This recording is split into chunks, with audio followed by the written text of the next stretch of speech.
Who built these impressive structures in the barren desert? Why?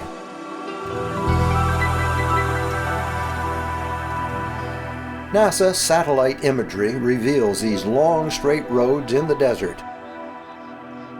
Shown in yellow, they are located nowhere near modern roads. Why were they built? It was the ancestral Puebloans, called the Anasazi by the Navajo and by early European settlers. They were one of three major civilizations in the Four Corners region of the U.S. Southwest. The red lines identify the Four Corners where Utah, Colorado, New Mexico, and Arizona meet. Let's look at this interesting civilization.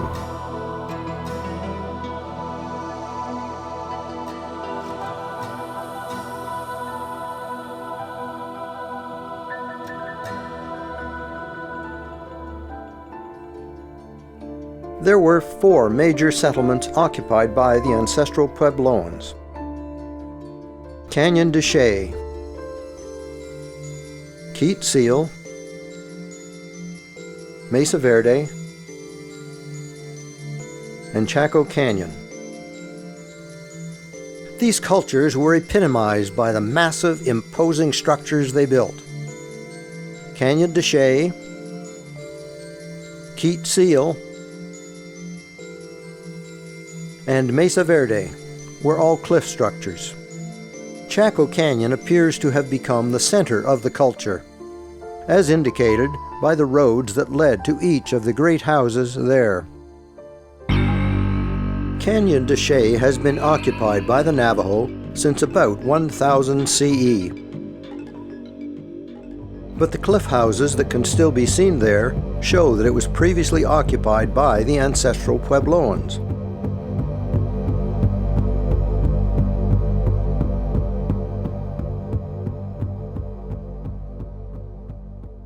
Keet Seal in the Navajo National Monument is the second largest cliff dwelling to be found in the Southwest.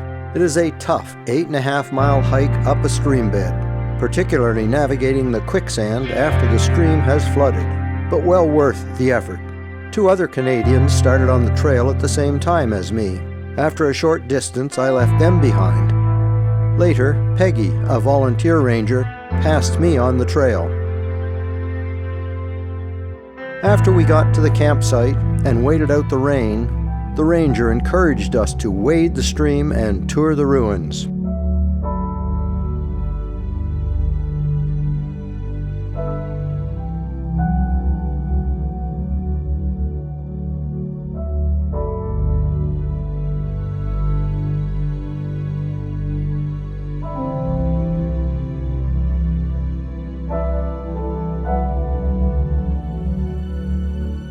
Fortunately, we didn't have to use the hand and foothold carved out of the rock, but it was still a long way up the ladder.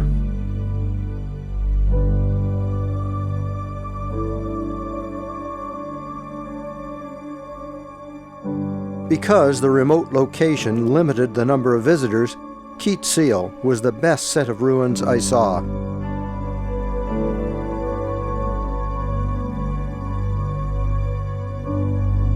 Mesa Verde contains numerous cliff houses.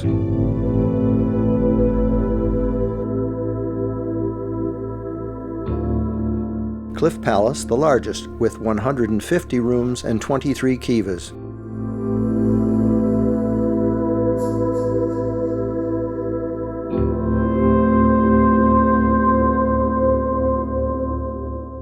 Longhouse, the next largest, also with 150 rooms.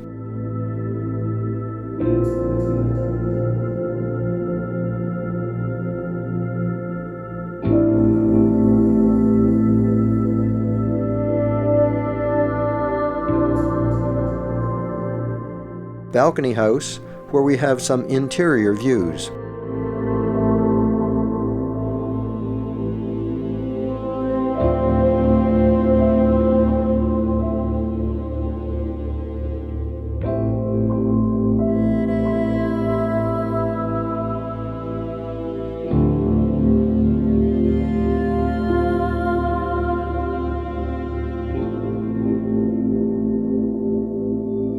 spruce tree house.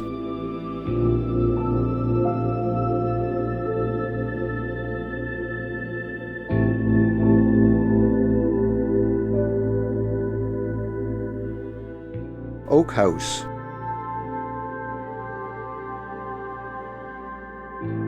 Step house.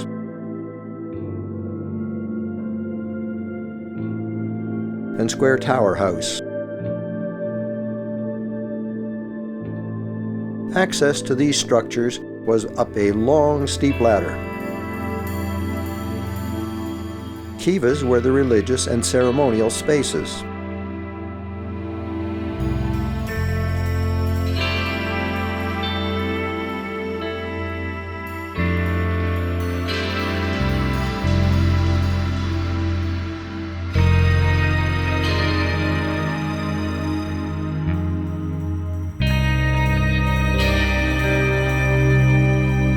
The interiors have rooms, some showing the original decoration.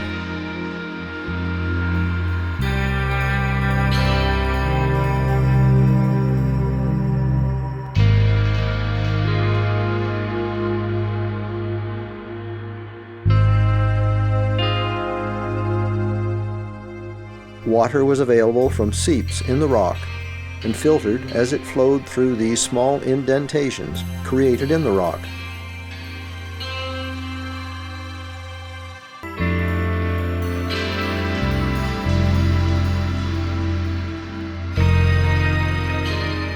Another entrance or exit was through a tunnel for defensive purposes. As well as the numerous kivas in the cliff dwellings, there are two major religious or ceremonial structures.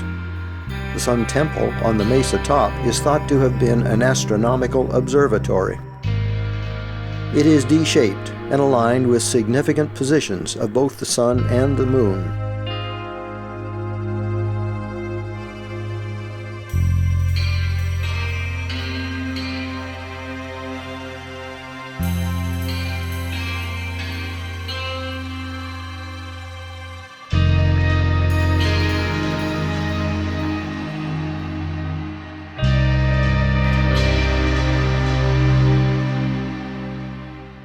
The Fire Temple is located near Cliff Palace.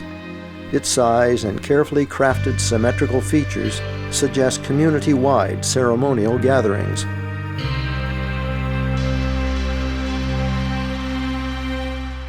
Just a few miles outside of Mesa Verde National Park, in the Ute Mountain Ute Indian Reserve, are other cliff dwellings, the largest of which is Eagle's Nest House, with a challenging climb for short legs.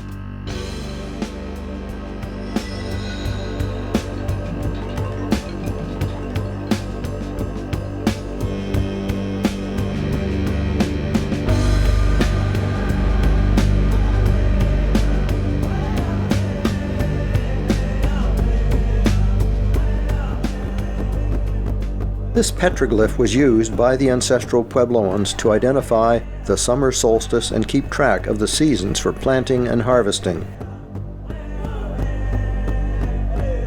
By noting when the shadow from the adjacent rock reached the spiral petroglyph.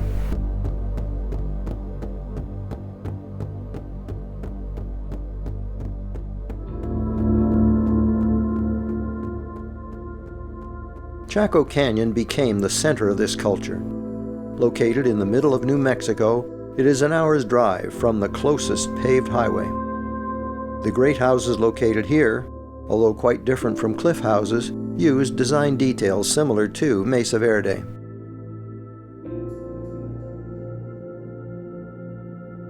When the Paleolithic hunter-gatherer culture moved from caves to pit houses around 750 CE, they became known as the basket maker culture. Excavations could be seen in Mesa Verde and replicas at the Anasazi Heritage Center, now called Ancients Visitor Center, at Dolores, Colorado.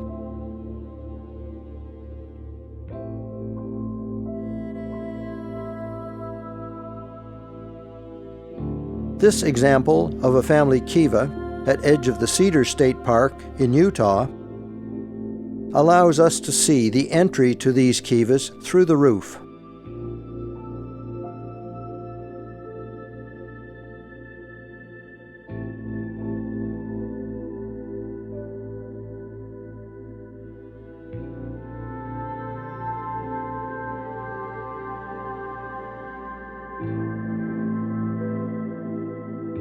Aztec ruins provides a replica by the National Park Service of what the interior of a community kiva looked like.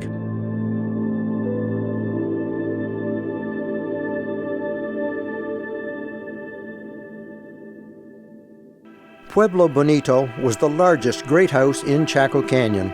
The wall dividing this great house is aligned north-south extremely accurately, so it faces south to receive maximum sunlight. This is considered to be the beginning of the Pueblo culture that followed the basket maker culture. There is a great kiva in each half of the structure, as well as many family kivas. It was the first great house built, in stages, starting in 850 CE and continuing till 1150 CE. It contained over 650 rooms in the 4 stories. This is a close-up view of one of the kivas. That was a fire pit down in there. That would make up for the lack of evidence that these square rooms. There is evidence that families were sleeping down in here. Sometimes the fire pits would find cooking utensils and all, so it's hard to say. Chetro Kettle is another great house in this location. It was started between 1020 and 1050 CE. It contained 450 to 550 rooms. The massive 3-foot thick walls used a core and veneer technique. The construction of these houses required massive manpower. After using all the ponderosa pine in the canyon, they brought in more from as far as 50 miles away, without the use of the wheel or animals of burden. It contained one great kiva.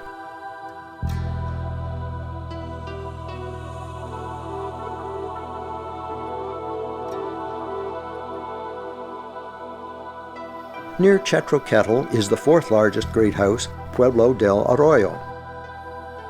It was built around the same time as Chetro Kettle to accommodate overcrowding in Pueblo Bonito.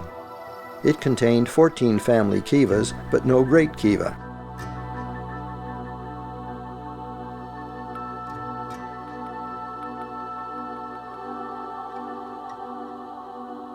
Although other great houses were carefully aligned facing south, Pueblo del Arroyo faces east. Casa Rinconada is on the south side of the canyon. The great kiva stands alone with no residential structures.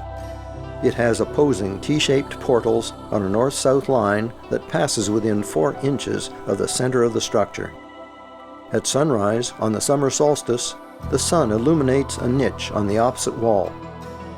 Although hypothesized that it was built to mark and celebrate the summer solstice, this wall may not have been accurately reconstructed after excavation in 1933. These images from NASA using thermal infrared scanning, with topographical features added, allow us to see where the roads were located. They are hard to see visually, so they are highlighted in this aerial photo. Roads built by this culture don't appear to be for a practical purpose but for a religious or ceremonial reason, possibly associated with their interest in astronomy. The roads ran straight and didn't deviate due to topography. If necessary, steps were carved in the canyon walls.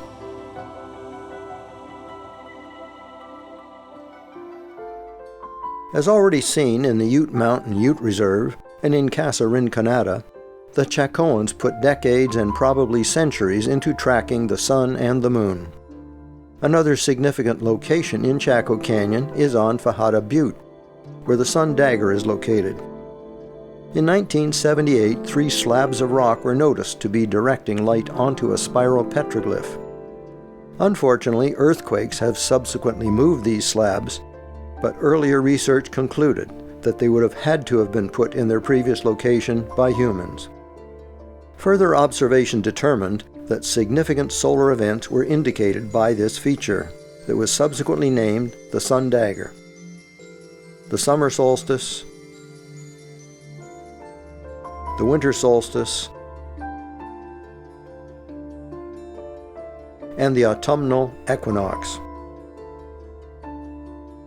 Chaco Canyon and other sites were abandoned starting around 1130 CE due to drought caused by deforestation. However, you have seen that this culture, in its prime, was highly developed in building construction and in astronomy. The modern-day Hopi, Zuni, and Pueblo Native Americans, who are divided into 34 living clans, believe they are the descendants of the ancestral Puebloans. In accordance with their origin story, after abandoning Chaco Canyon, the living clans settled on top of the mesas in the current Hopi Reservation in northern Arizona, on the Zuni Reservation spanning the Arizona-New Mexico state line, and the Acoma and Laguna Pueblos in New Mexico as self-governing entities with government-to-government status within the U.S.